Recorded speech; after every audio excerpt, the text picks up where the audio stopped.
Have you been waiting to see me do the Angel Tarot card deck by Doreen Virtue and Radleigh Valentine? That's up next on Flip Through Friday.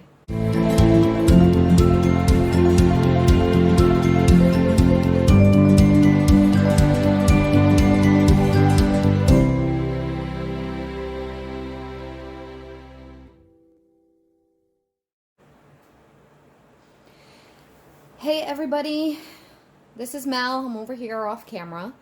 I am the owner, the operator, the creator of Melsdivination, and on Fridays we do Flip Through Fridays. So we go through all kinds of different divination decks that I own in my collection, and we're starting to wind down a little bit of this series because I am slowly running out. Soon I'm going to be sharing with you guys I guess I could say copyright infringement or rip-off decks that are not officially like the official deck. And then we'll see what comes in after that. You guys voted and you picked Candy Apple Red for my nails. So here they are, because you have to look at them. So I took some feedback there. And if you are new, like, subscribe, share, comment, all the great things to help the YouTube channel algorithm. Hit the notification bell because I do go live, usually twice a month, sporadically, but often around the new moon and the full moon. Typically, that's what I've been doing lately. Sometimes I will go live more often, depending on the content that I am filming. I also have a website. It's melsdivination.com.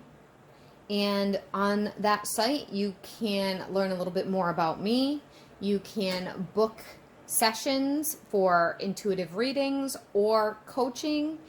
And if you're not sure what you'd like to book, you can always email me at melsdivinationreadings@gmail.com, and we can have a little discussion about what would suit you the best. Without waiting any further, we're going to jump right into this because this is going to be a longer video since it is a tarot deck technically, and that is 78 cards. For those of you that are not familiar, Doreen Virtue stopped selling oracle decks, stopped selling cards. She pulled all of her new age spirituality information off the market. I did several videos on that. I will put it in the end suggestions, and I'll link it up here somewhere. I have an entire playlist about Doreen Virtue and some of her history. So this deck is still published, I believe, but it's published only under Radleigh Valentine's name. This is actually, as a little background for my history here, this was my very first tarot deck. I'm putting it in air quotes because it's an angel tarot deck, right? Angel tarot cards. So you'll see, if you're familiar or if you've watched some of my other tarot flip throughs, you'll see that there is a difference. It's much more light and fluffy. But this was the first one I ever started with because I was transitioning out of oracle cards and more into tarot. And the nice thing about this type of deck, it doesn't have to be just this deck. Radleigh Valentine has a bunch. He has the Power Angel deck. He has a fairy one. There's many. Maybe the Archangels. I honestly can't remember. But there's a bunch that Radleigh Valentine has done that's sort of a similar theme in the sense that it has a lot of guide words. You don't have to have the tarot memorized to be able to read it. And that is why I liked it, because I wanted to start moving into tarot cards, but I was overwhelmed with the memorization of what each card meant. And this actually really helped me overcome that fear, overcome that overwhelm. I've had this particular deck, I want to say since 2014, maybe 2013, around that time frame. And I have been reading with it ever since, on and off. Sometimes I use it a lot. I actually have a smaller one that is a copyright rip-off one that I like to use a lot for clients when I was on the hotlines and I would be struggling or I'd be tired and I just couldn't connect to the energies. I would go to this because it's kind of my easy tarot deck. So if you're new to my flip throughs, the way we do it is we go out on around the outside of the box, we go over the guidebook, and then we do the flip through of the cards to music. So to start, it is glossy. As you can see, I'm kind of moving it around in the light so you can see that. It is published by Hay House. If you're not familiar with Hay House, I've talked about Hay House a bunch of times. I will link their website down below. They have, I'm not like a big, like, oh, go to Hay House.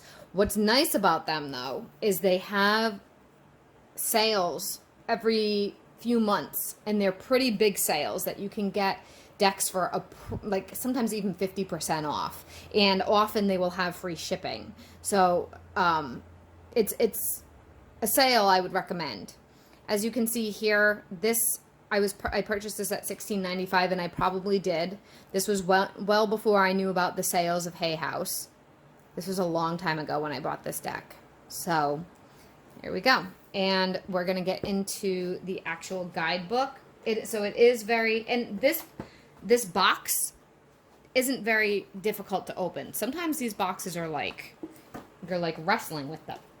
You'll notice that these cards are going to be very beat up because it was my #1 deck that I used to use when I was first learning and working on the hotlines with tarot, when I was moving into that. So here's the booklet. As you can see, it's well worn. I used to, and it's definitely been handled. Here's the back of the booklet.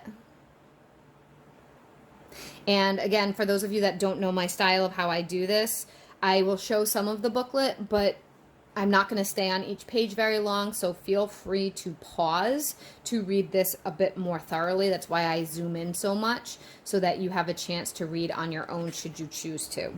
The copyright of this was in 2012, so I definitely didn't own it before that, but it's probably right around 2013 when I got it, because I know I didn't get it when it first came out, but it was shortly after that. Then we have the contents of all the cards. I think that's blurry. Hold on. Sorry, guys. Contents of all the cards. Going by the suits, going by the major arcana. It does go through each one. Then they talk about how to work with these.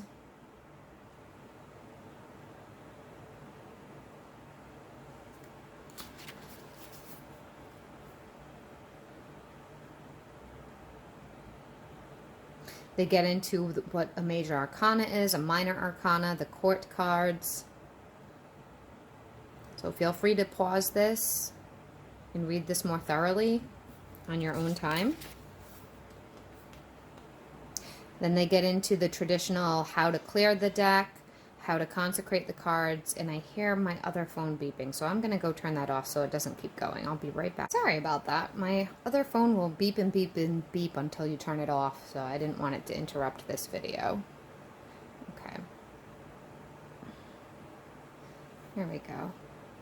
Okay, so then it talks about consecrating the cards, like it talks about in every booklet that these two publish. Asking how to ask questions, how to shuffle the cards.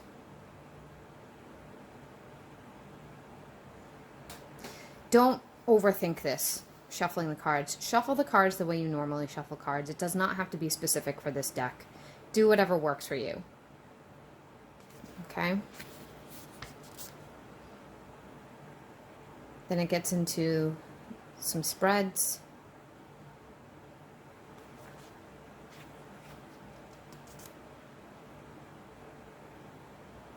And again, do what works for you. If you usually use the Celtic cross, but you do it a little bit differently, then do it a little bit differently. It's all guidance. It's all suggestions. Then we get into the meanings of the cards.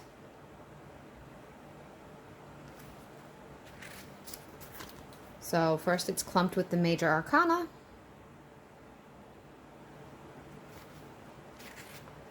And the first major arcana in the traditional tarot is the Fool, but in this deck it's called the Dreamer. And they get, so the major arcanas are guided by or helped, I don't even know how to exactly what the proper word is for it, but is labeled with an archangel. Every single major arcana in this deck is with an archangel, and in the booklet it tells you a little bit more about whatever archangel aligns with that major arcana. Okay, that's what that's about. And it's the same way for every single one. So the sun is Uriel, the world is Michael, and on and on. Okay, and then we get into the minor arcana.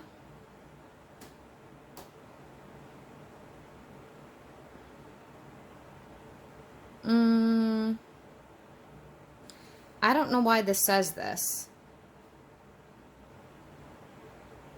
The cards are unnumbered. They are numbered. I don't know. I don't really understand why it's saying that. Anyway, it talks about the minor arcana is day to day, while the major is big picture. And then it talks about each individual suit, so the suit of fire, what it represents. And then the first card is the Ace of Fire. So this deck, and then it just keeps going. So the suits are fire, air, water, and earth. And if you're familiar with tarot at all, it's literally the same thing, because Pentacles represents earth, Swords represents air, Wands represent fire, and what am I missing? Cups represents water. So it's just the elementals instead of the magician's tools in the traditional tarot, which is what those suits are. It's the magician's tools from the magician card. A little bit about each author, and that's that. Okay, so the deck, the deck is very thick. It's the size of regular oracle cards, traditional oracle cards. So when I used to shuffle it, I would just go like this. This was way back. So I would just do this over and over and over and over until stuff started to stick out, until a card would stick out or call to me, and then I would pull the card. That's how I did it. It's not very fast. Not very streamlined, but that's what I taught myself way back. Okay, I'm going to pause this. We're going to throw on some music, non-copyrighted, of course, and we'll listen to music while I flip through this. 1 minute. See you guys in a minute. Okay, welcome back, and we're going to start with the flip through. The cards are glossy, but they're not super slippery. They have a shine, and the edges are just plain. Okay, and here we go. I think I'm going to zoom in more.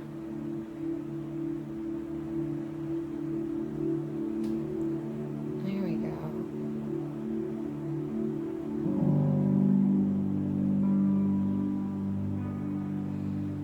Okay.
As you can see, all of the cards have numbers, including the minor arcana. So I'm not quite sure why they said they were unnumbered.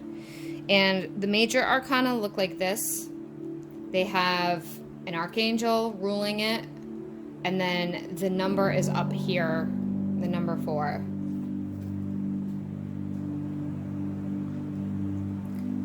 Every single card has some kind of minor, small mini summary on it. And they don't all cover the whole energy, but it's a little bit anyway.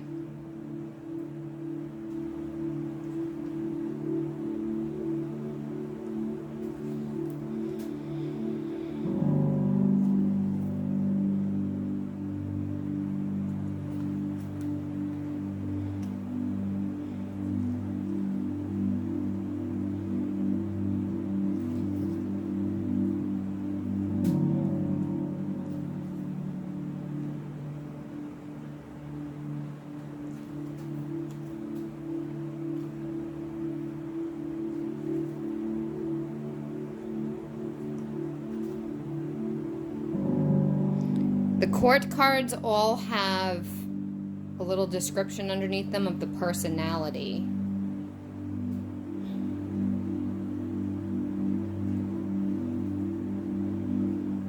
This is probably my least favorite out of the minor arcana, because it says more going on than meets the eye. But Seven of Air is Seven of Swords. And Seven of Swords, when I learned about the real tarot, I was like, holy cow, it's so different. Seven of Swords is betrayal, lies, deceit, cheating, sneaking away, stealing. So this is a very, very light and fluffy with that more goes on beneath than seen.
This is instead of the Hanged Man, which is pretty close. There's an angel hanging upside down.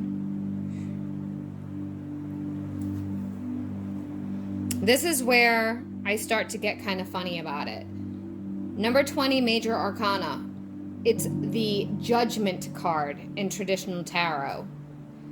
This does, I mean, a little bit favorable assessment of the facts, but there's a lot around the Judgment card that this doesn't cover, and the people in the Judgment card are normally dead.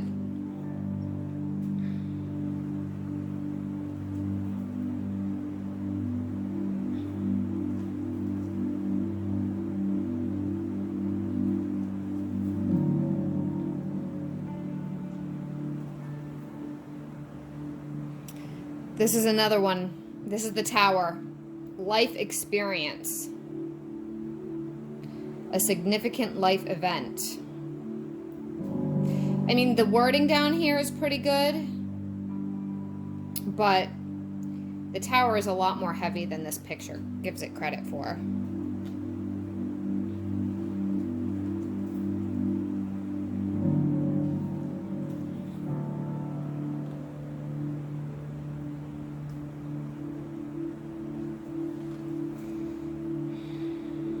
And they flipped the Strength card with the Justice card. So in this deck, Strength is 11, where in the traditional tarot, it's number 8.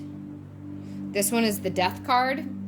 So the Major Arcana, a lot of them have changed to very light, fluffy energy. Release instead of death.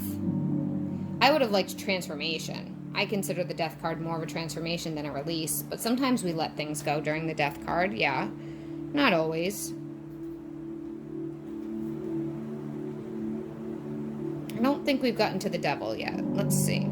I may have forgotten it and I might have passed over it and didn't pay attention. We'll see as we keep going.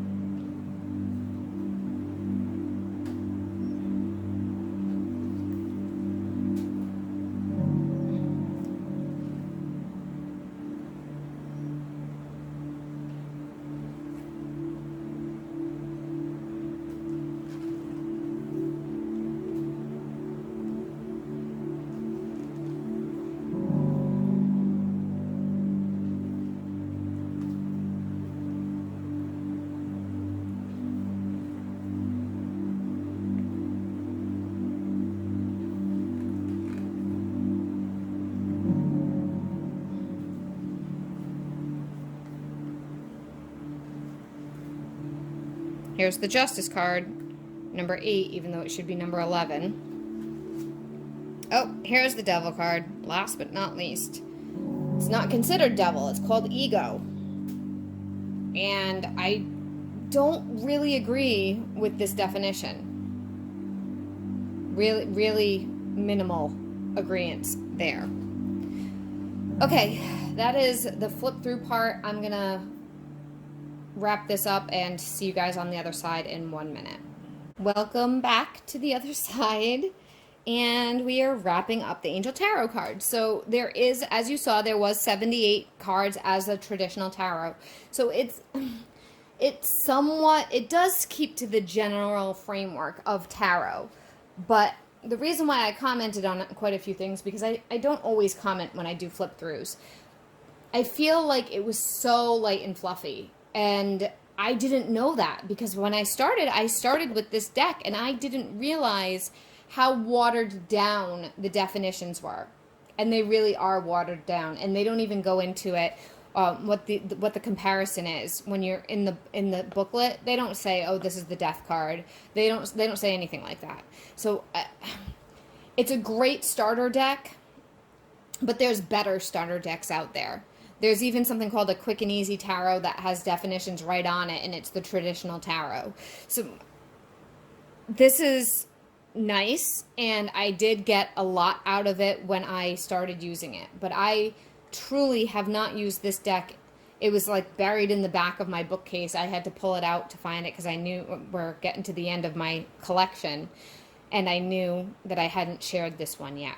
Is it a good deck? Yeah, it's good. It's good enough. I like it.